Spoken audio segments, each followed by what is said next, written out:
Assalamualaikum warahmatullahi wabarakatuh. Selamat pagi dulur tani semuanya. Mudah-mudahan kita semua dalam kondisi yang sehat walafiat. Salam semangat, salam tani, dan salam selalu produktif. Dulur tani, hari ini hari perdana kami akan mencoba untuk menyajikan kepada dulur tani semuanya terkait dengan bincang-bincang seputar pertanian yang kita sebut sebagai Karangkitri Jawa Timuran. Jadi nanti kita akan berbincang masalah pertanian mulai dari hulu sampai dengan hilir, sampai dengan pemasaran, yang prinsipnya adalah bagaimana kita mengelola pertanian itu secara efisien, efektif, dan tentunya kita produktif. Untuk itu, dulur tani tetap dipantau acara ini, dan nantinya kita akan bersama dengan narasumber yang punya kompetensi yang luar biasa di bidang pertanian, sehingga nanti wawasan kita terhadap pertanian akan semakin bertambah.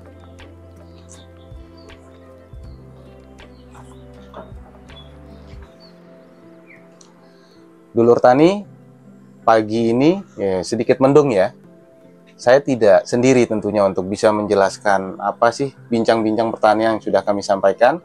Di tengah-tengah kita sudah duduk, sudah berada di tengah-tengah kita ada Pak Dr. Gunawan, STP MSI. Beliau adalah salah satu penggagas dari Karangkitri Jawa Timuran, acara kita. Dan kebetulan pagi ini kita berada di salah satu klaster yang dimiliki oleh BSIP Jawa Timur. Kita akan menyapa dulu. Selamat pagi, Assalamualaikum Pak Gun. Pagi Mas Bayu, Waalaikumsalam warahmatullahi wabarakatuh. Sehat Pak Gun? Alhamdulillah. Gimana kabar Mas Bayu? Alhamdulillah sehat.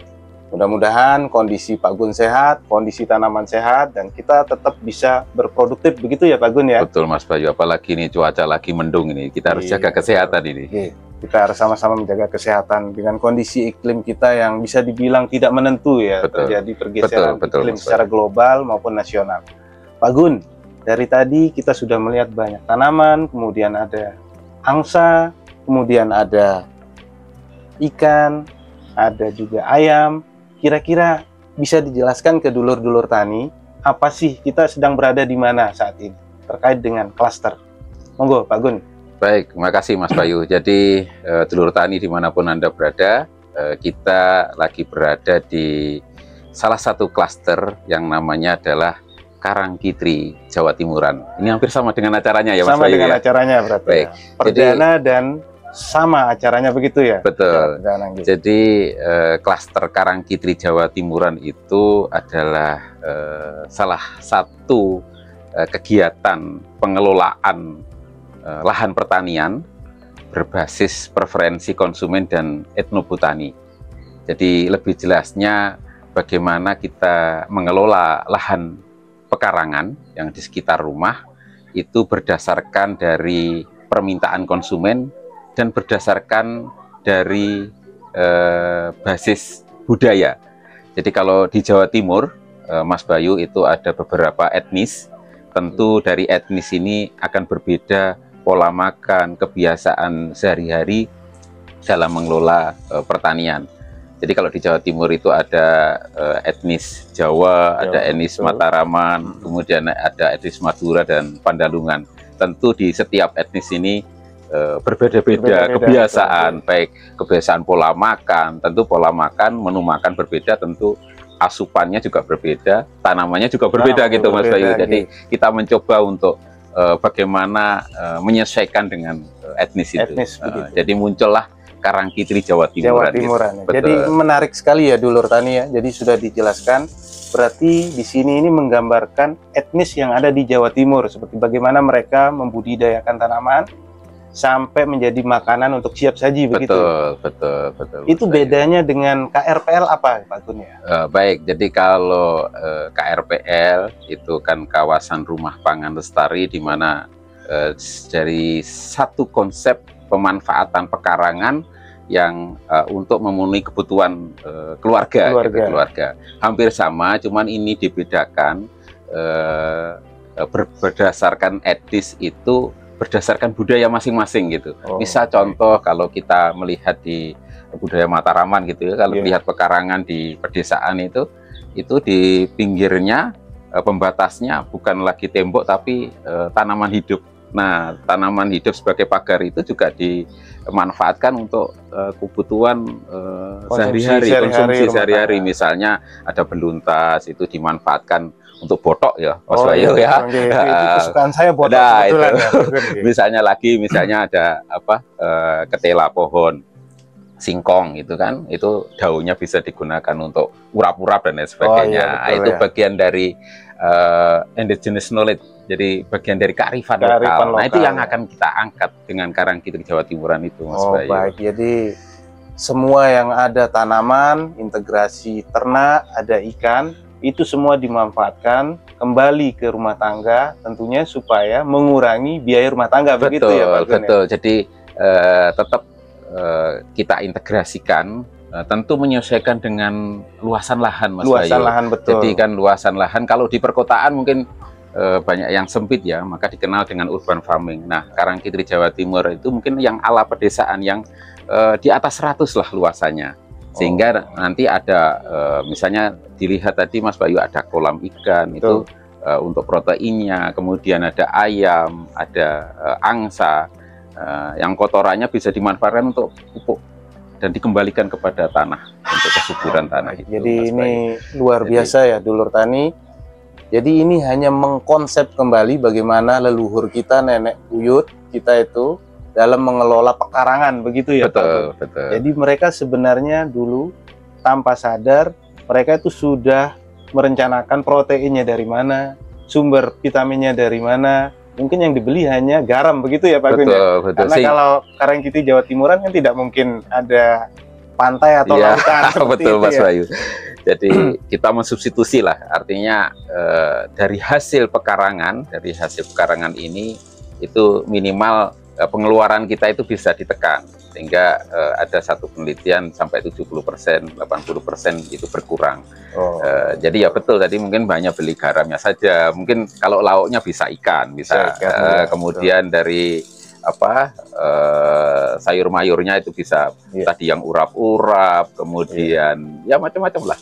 Ada pecel, ya, betul. Jadi itu menu-menu yang umum yang banyak dilakukan. Betul. Jadi kita kembalikan lagi kearifan lokal, kita angkat, tetapi kebutuhan pemenuhan gizi juga tercukupi dari pekarangan itu.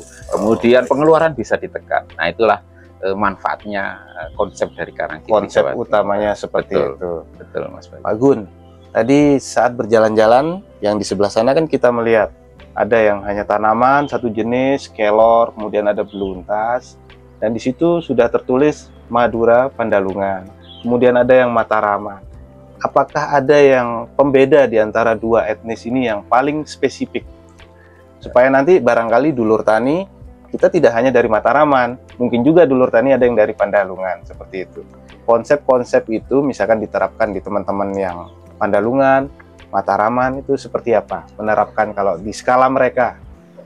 Baik, jadi kalau prinsipnya itu kan yang kita tanam itu yang dibutuhkan oleh keluarga. Nah, berdasarkan kesesuaian itu, memang kalau berdasarkan ini penelitian gitu ya, itu kan ini Mas Bayu ada pembeda sebenarnya. Misalnya kayak kelor itu memang banyak itu di daerah Madura, Pandalungan. Kemudian kalau beluntas lebih ke arah barat gitu ya, ada bayam, ada kangkung dan lain sebagainya. Walaupun mungkin di antara satu keluarga Madura tetap menanam bayam dan lain sebagainya, itu sekarang kan akulturasi ya, sudah percampuran itu sudah banyak yang Madura nikah dengan orang Jawa dan lain sebagainya kan. Tapi tetap kita mencoba menyelesaikan. Tapi kuncinya tadi Mas Bayu, jadi apa yang kita tanam ya itu yang dibutuhkan. Itu yang dibutuhkan. Gitu. Satu itu. Yang kedua, kalaupun nanti misalnya itu tercukupi oleh keluarga kita, itu bisa juga mensuplai ke yang lain, keluarga tetangga. Ya, betul. Atau kalau misalnya memang lebih besar lagi, katakanlah itu satu kawasan bisa dikumpulkan, bisa dijual, itu bagus. Tapi kan kuncinya di preferensi. Jadi kira-kira pasar itu membutuhkan produk apa? Produk apa gitu. Betul seperti itu. Berarti Mas tetap Bayu. berprinsip. Nah ini bahasanya agak Jawa Timuran nih. Start from the end. Nah, Iya, begitu ya. Apa itu iya. artinya Pak Gun? Iya. Jadi kita harus memulai dari apa yang betul. akhir. Berarti Iya, pasar, betul apa begitu yang ya. dibutuhkan oleh pasar itu. Misalnya saat ini ternyata kebutuhan akan misalnya ya akan bayam, akan kangkung itu besar, maka itu yang ditanam. Sambil itu menyelesaikan tadi di kita itu butuhnya apa. Jadi di satu sisi kebutuhan gizi itu tercukupi, di sisi lain kalau ini kita sudah tercukupi ke yang lain ya pasar itu tadi. Makanya tadi Karangkitri Jawa Timuran itu basisnya adalah preferensi konsumen dan etnis botani. Betul. Ya. Jadi kita gabungkan dua ini. Di satu sisi ya pasar butuh apa, di sisi lain ya budayanya seperti apa. Berarti kalau saya mencatat Pak Gun, yang utama adalah preferensi dan etnisnya itu yang menjual ya. Betul. Karena di sini ini menanam sesuai dengan apa yang sudah dilakukan nenek moyang kita yang ada di Jawa Timuran, yang ada di etnis Jawa Timuran gitu ya. Pak Gun, kalau kami berbicara terkait dengan konsep yang sudah dibuat di BSIP yang berupa klaster ini, bagaimana kemungkinan untuk bisa diterapkan pada tingkat keluarga yang memiliki lahan di bawah itu, Pak Gun? Apakah masih memungkinkan atau tidak? Saya kira masih bisa lah. Tapi konsepnya Mas Bayu, saya kira kita tidak bisa sendiri-sendiri. Jadi keluarga itu ya harus menggandeng keluarga yang lain dalam bentuk kawasan. Katakanlah masuk satu RT gitu Mas Bayu. Satu RT itu kita satu kawasan dikelola bareng-bareng, terutama ibu-ibunya. Saya kira itu bisa. Dan bahkan kalau itu misalnya bisa berkelompok gitu ya, apakah itu kelompok wanita tani atau apa, sehingga hasil itu bisa dikumpulkan di rembuk bareng, kemudian bagaimana kalender tanamnya supaya tidak sama, supaya saling melengkapi, nanti penjualannya juga di rembuk bareng gitu. Makanya kalau misalnya itu keluarga, kebutuhan benih itu bisa dinamakan kebun bibit keluarga, KBK. Ya. Nanti kalau satu kawasan bisa kebun bibit desa atau kebun bibit dusun. Itu berubah lagi. Tapi prinsipnya adalah ketahanan itu berangkatnya dari ketahanan keluarga. Ketika ketahanan keluarga kuat, kawasannya kuat, maka saya kira nasional juga akan kuat, Mas Bayu ini. Baik, luar biasa. Ini sangat menarik ternyata paparan yang disampaikan oleh Pak Gunawan ya. Jadi seperti yang disampaikan oleh Bapak Presiden sebelumnya, yang Pak Jokowi, bahwa petani itu kalau hanya sendiri-sendiri memang akan kurang kuat begitu ya. Betul. Makanya kita diarahkan untuk berkorporasi seperti Pak Gun sampaikan tadi ya. Supaya kuat, supaya lebih banyak skalanya, maka harus berkumpul mulai dari mungkin tetangga, RT, RW sampai desa begitu ya Pak Gun. Betul. Ya nanti harapannya kalau itu satu produk bisa lebih banyak dan penjualannya lebih mudah itu. Kita kembali lagi berarti itu konsep korporasi tetap harus kita munculkan, harus kita kembangkan supaya dulur tani kita bisa meningkatkan skala usaha kita. Baik, ini luar biasa ya, luar biasa wawasan terkait dengan bagaimana konsep Karangkitri itu mulai dari skala rumah tangga sampai tadi kita berbicara bagaimana berkorporasi untuk meningkatkan skala usaha. Jadi seperti itu ya, dulur tani. Assalamualaikum. Waalaikumsalam. Nah ini kebetulan penanggung jawab dari Karangkitri Cluster yang ada di BSIP Jawa Timur ya. Iya. Gimana kabar Bu Ica ya? Alhamdulillah. Alhamdulillah. Di tengah-tengah kita saat ini sudah duduk bersama tadi Pak Gun selaku pemrakarsa, selaku yang dulu mengawali Karangkitri. Saat ini kita sudah duduk ada Ibu Erica. Nah, ini panggilannya Bu apa? Bu Ica ya? Bu Ica. Oh, Bu Ica. Bu Ica, ini kelihatannya sudah bawa tanaman. Ini apa Bu Ica? Bisa dijelaskan ke dulur-dulur tani ini?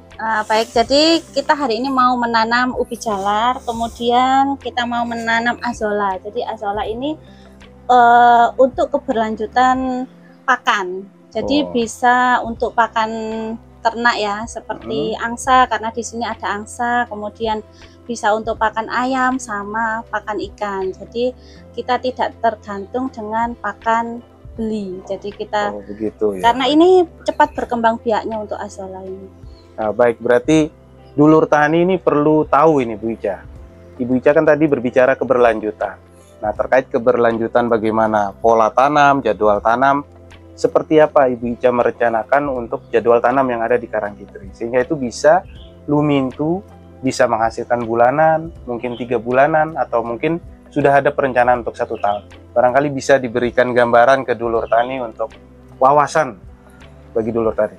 Baik, jadi kita tanam tidak bebarengan ya. Misalkan hari ini kita tanam bayam, seminggu ke depan kita tanam sawi, kangkung, jadi nanti panennya juga tidak berbarengan. Terus kita juga sediakan kebun bibit keluarga. Oh, berarti sudah ada kebun bibit? Sudah ya? ada.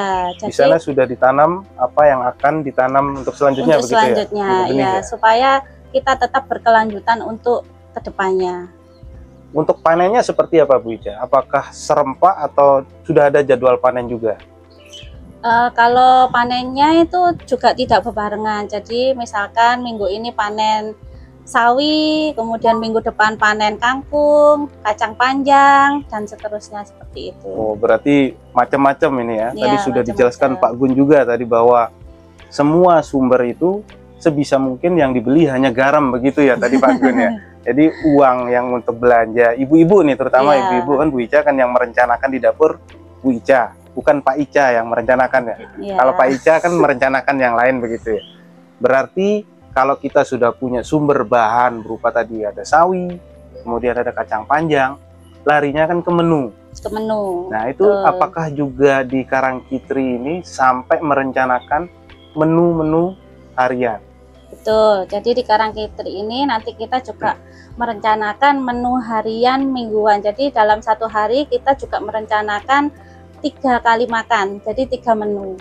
Jadi nanti misalkan menu pagi, menu siang, dan menu malam itu pasti akan berbeda sesuai dengan kebutuhan gizi untuk umur anak-anak. Jadi untuk saat ini kita merencanakan menu untuk makanan bergizi anak-anak. Baik, Itu. dulur tani, itu sudah sangat jelas ya bahwa selain dari perencanaan tanaman, juga merencanakan gizinya juga harus ada, harus seimbang, begitu ya. Iya. Sumbernya juga dari sini semua kan, seperti Iya, itu. jadi harus sesuai umur, berat badan, dan kalori yang masuk dalam tubuh setiap hari. Baik, Seperti luar itu. biasa. Itu sudah direncanakan untuk bayi, untuk balita, untuk remaja sampai dewasa, begitu ya? Sementara ini belum. Oh, sementara ini belum. Iya, jadi Tapi itu nantinya akan direncanakan seperti iya, itu betul. ya? Jadi saat ini hanya untuk anak-anak kisaran usia 10 sampai 14 Karena tahun. itu di masa pertumbuhan Masa seperti pertumbuhan, itu. ya, Baik, luar betul. biasa ya dulur tani. Kita mendapat wawasan yang lebih lagi saat ini. Bagaimana itu sampai ke menu harian, seperti itu sudah dijelaskan. Bahkan sampai 3 kali sehari ya. 3 kali Jadi ini sehari. kebutuhan untuk kawasan atau pekarangan yang dulur tani mungkin miliki, itu ternyata bisa merencanakan untuk kebutuhan makan sampai 3 kali. Kalau kita berbicara tadi etnobotani, etnis, apakah menu antara Pandalungan, Mataraman itu juga ada perbedaan Bu Ica? Kira-kira mungkin bisa dijelaskan ke dulur tani kita yang mungkin dari Pandalungan atau mungkin bisa juga dari di luar Karangkitri nantinya kalau yang menyaksikan acara Karangkitri Jawa Timuran kita. Betul, memang ada perbedaan antara menu Jawa Mataraman dan Madura Pandalungan. Jadi kalau untuk menu Madura Pandalungan itu biasanya ada sayur kelor, kemudian untuk sumber vitaminnya, kemudian ada umbi-umbian, itu untuk sumber karbohidrat, kemudian ada kacang panjang juga bisa digunakan. Kemudian kalau untuk Jawa Mataraman ada bayam, ada sawi, nanti itu bisa dikolaborasikan dengan protein ikan yang ada di kolam Karangkitri. Oh, Seperti begitu. itu, ya. Berarti di sini ada daging-dagingan seperti daging sapi itu ada nggak Bu?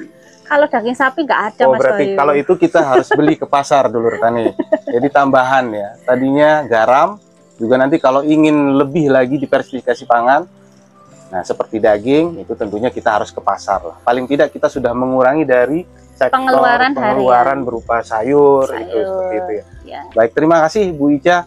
Ini juga ternyata sudah menambah dan melengkapi wawasan yang sudah disampaikan oleh Pak Dr. Gunawan tadi. Jadi dulur tani, Ini dari Pak Gunawan sudah menjelaskan konsep, kemudian secara teknis Bu Ica selaku penanggung jawab juga sudah menjelaskan tadi detail bagaimana pengelolaan pola tanam, kemudian kapan harus panen, sampai menjadi hidangan atau menu harian sehari-hari.